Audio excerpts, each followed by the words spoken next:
your bite-sized daily roundup of the biggest news from the world of film. This is the Daily Reel with Van Connor. Good morning, it's Thursday the 18th of February, the day Pitch Black opened back in the year 2000 and cult fave Keanu Reeves' romp Constantine came out in 2005. 80s icons John Travolta, Molly Ringwald and Sybil Shepherd have all got birthdays today, along with Matt Dillon and rising comedic star Ike Barinholtz. Meanwhile, here's what's happening today.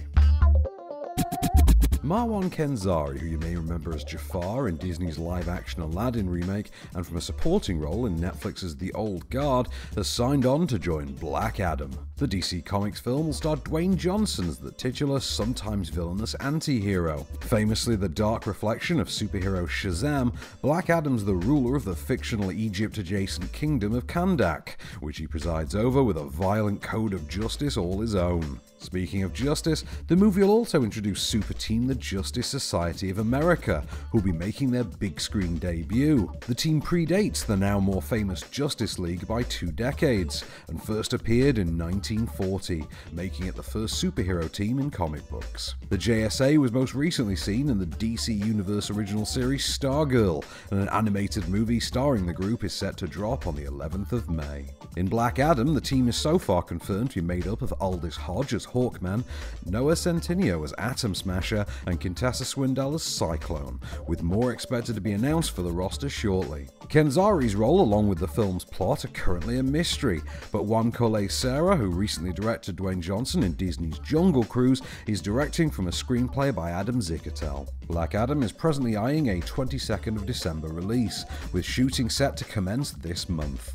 Each of the JSA members had abilities, powers, tools, like your cosmic staff, and they used them to protect the world against people like Icicle.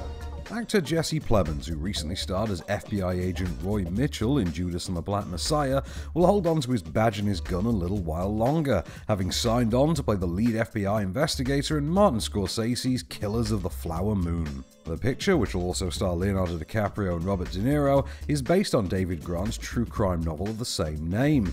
Taking place in the 1920s, it follows the FBI as they fight to track down the serial murderer of members of the rich Osage Nation in Oklahoma, a string of vicious homicides later known as the Reign of Terror. Scorsese will helm the project for Apple Studios, adapting a script by Eric Roth, dated for sometime later this year. Jesse Plemons, meanwhile, can next be seen in Disney's aforementioned Jungle Cruise, opposite Dwayne Johnson and Emily Blunt. That little adventure is set to hit hopefully open theaters on the 30th of July. I do hope you keep me in mind for any future game nights. Well, you bet. I've always enjoyed the camaraderie of good friends, competing in games of chance and skill.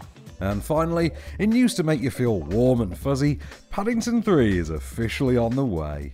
Studio Canal, responsible for the first 2 family franchise delights, have confirmed that they are, quote, working very hard on film 3 with the utmost craft and care, as with film 1 and 2. The full regular cast, including Downton Abbey's Hugh Bonneville and voice of the bear from Peru himself Ben Whishaw, are all expected to return. Writer and director of both initial entries, Paul King, will not, however, return to helm the threequel due to his commitments to Warner Bros. Charlie and the Chocolate Factory prequel, Wonka. King has, though, stated previously that he will be involved in some capacity. The Paddington films have together grossed almost $600 million worldwide, and are beloved modern family classics that saw enormous critical acclaim upon their release. In fact, Paddington 2 is one of only a handful of movies to hold a perfect 100% score with critics on Rotten Tomatoes. No production schedule for Paddington 3 has been announced, but those who simply can't get enough of the marmalade-loving fellow can look forward to the second season of the animated Adventures of Paddington, which sees Ben Whishaw return as the titular bear and begins airing on Nickelodeon this April. Oh, it's all right, Mr. Brown. This is my friend, Knuckles. Oh, yeah. And this is Phibs. G'day. Spoon. Hello. Jimmy the Snitch. All right. T-Bone. Watch that. The Professor. Oh. Squeaky Pete. Ow. Double Bass Bob. Hello. Farmer Jack. Okay. Mad Dog. Johnny Cashpoint. Ka-ching. Sir Geoffrey Wilcott. I hope I can rely on your vote. And Charlie Rumble. Social media slasher Shook arrives on Shudder from today, while Fabio and Damiano Diacenzo's dark Italian fairy tale Bad Tales arrives on Mubi, and Sonic the Hedgehog is added to Amazon Prime.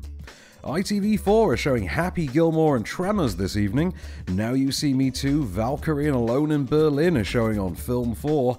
Splice is on offer over on the Horror Channel. Sony movies are showing Dan in Real Life, Autumn in New York and The Missing. And the Sky Cinema and Now TV premiere for today is the spontaneous human combustion rom-com, Spontaneous. This has been The Daily Reel for Thursday, February the 18th. Keep it cinematic. See you tomorrow. The Daily Reel is a Candystore production, presented by Van Connor and written by Calvin Prickett. All information is correct at the time of writing, and source links are in the description for each episode. Don't forget to rate, review and subscribe on all good podcast platforms, or ask Alexa to install the Daily Reel skill for your morning flash briefing. Follow the show on social at Daily Reel Pod, and we'll be back every weekday. Until then, keep it cinematic.